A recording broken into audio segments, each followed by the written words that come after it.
बिस्मिल्लाहिर्रहमानिर्रहीम अस्सलामु अलैकुम। बेटा आज का हमारा टॉपिक है चार्ल्स डार्विन। तो बेटा जब भी हम एवोल्यूशन की बात करते हैं तो एक साइंटिस्ट जिसको हम कभी भी स्किप नहीं करते वो है चार्ल्स डार्विन। चार्ल्स डार्विन ने एवोल्यूशन में सबसे ज़्यादा वर्क किया। इस तरह समझ लें कि इसने अपनी ज़िंदगी का अच्छा खासा जो हिस्सा है वो एवोल्यूशन की रिसर्च में, एवोल्यूशन के बारे में जो थ्योरी है इसको एक्सप्लेन करने में ही गुजार दी। तो इसने अपनी ज़िंदगी का मकसद ही एवोल्यूशन को बना लिया था। आइए अब हम देखते हैं कि ये पैदा कब हुआ और इसने कब अपनी जो रिसर्च वर्क है इसने अपना शुरू किया। अच्छा फ्रेंड्स, याद रखिएगा कि जो चार्ल्स डार्विन है ये एक फिजिशियन का बेटा था। मीन के जिस तरह हम एमबीबीएस डॉक्टर को हम पाकिस्तान में डॉक्टर कहते हैं, जबकि फॉरेन कंट्रीज़ में एमबीबीएस डॉक्टर को फिजिशियन का नाम दिया जाता है। तो जिस तरह एक डॉक्टर की ख्वाहिश होती है कि उसका बेटा भी डॉक्टर बने, इसी तरह डार्विन के जो फादर थे और मदर थे, इसका भी जो डिज़ायर थी कि डार्विन भी एक एमबीबीएस फिजिशियन बने।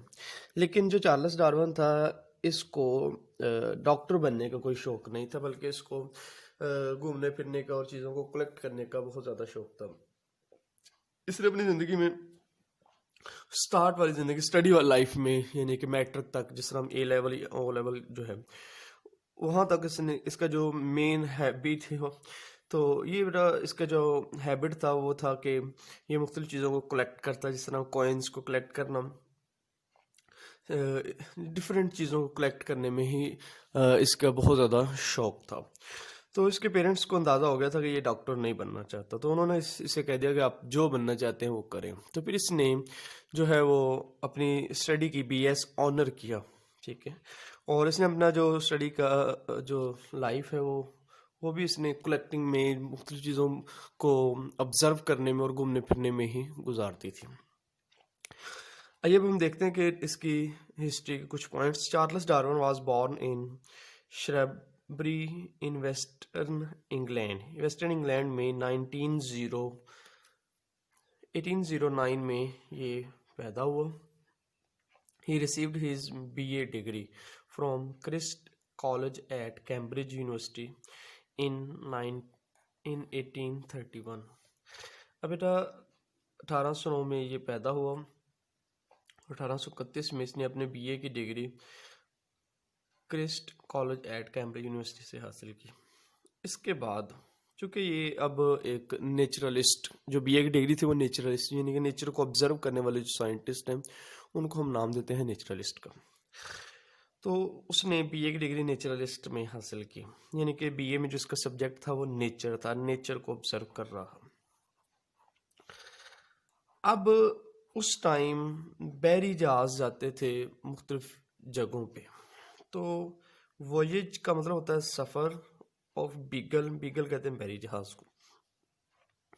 अब इस एक बैरी जहाज था, वहाँ पे एक नेचुरलिस्ट जो नेचर को ऑब्जर्व करने वाला बंदा है उसकी ज़रूरत थी। तो चूंकि चार्ल्स डार्विन ने नेचर को ही स्टडी किया था और इसका इंटरेस्ट भी यही था, तो इसने जो बीगल के साथ बीगल को ज्वाइन किया, क्योंकि ये एक नेचुरलिस्ट था। Darwin joined expedition of on Beagle to South America coast line कहते हैं साहल को। जो साउथ अमेरिका है, अमेरिका के दो पोर्शन है, नॉर्थ अमेरिका है, दूसरा साउथ अमेरिका। अब वर्ल्ड मैप को देखें तो बाकायदा एक जजीरा टाइप ये एरिया है साउथ अमेरिका। वहाँ पे जो कोस्ट लाइन है उसके जो साहल है वहाँ पे इस बीगल ने जाना था। तो चूंकि ये एक नेचुरलिस्ट था डार्विन, तो इसने भी इनके साथ ज्वाइन कर लिया बीगल को।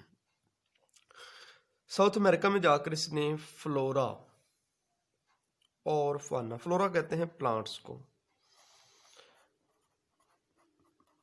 फाना एनिमल्स, इसने वहां पे जाके पौधों और जानवरों का मुशाहदा किया। जब इसने वहां पे जाके पौधों और जानवरों का मुशाहदा किया तो इसने देखा कि पौधे और जानवर जो प्रेजेंट हालत में मौजूद हैं वो जो बहुत साल पहले जानवर और पौधे मौजूद थे उनसे अच्छे खासे डिफरेंट थे। Fossils for south America. अब इसने तीन चीज़ों को ऑब्जर्व किया। इसने वहाँ पे तीन चीज़ों को ऑब्जर्व किया। मौजूदा जो पौधे, और जानवर थे, और इनके साथ साथ जो फोसिल्स जो वहाँ पे मौजूद थे, उन फोसिल्स का जो कंपैरिजन है उन्होंने जो मौजूदा पौधे और जानवर उनके साथ करवाया। फोसिल्स क्या है? Dead remain of plants and animals that have buried under the earth crust millions year ago.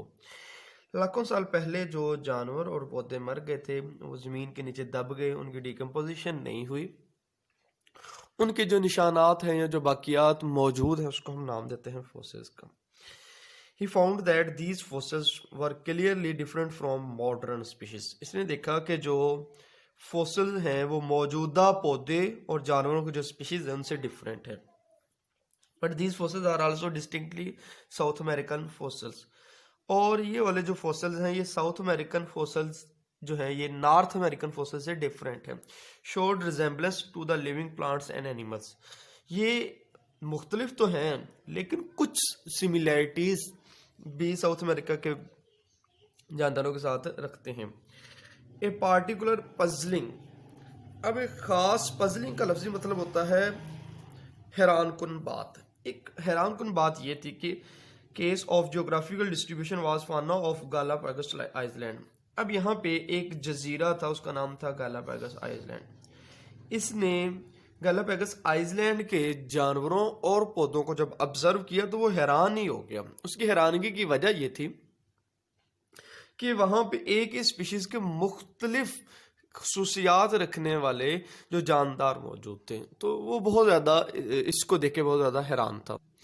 जब उसने बेटा विजिट टू गालापागोस आइलैंड, ये एक जजीरा है जिसका नाम है गालापागोस, और इसको नाम दिया गया है गालापागोस का क्योंकि यहाँ पे एक बर्ड है जिसको हम नाम देते हैं फिंचिस।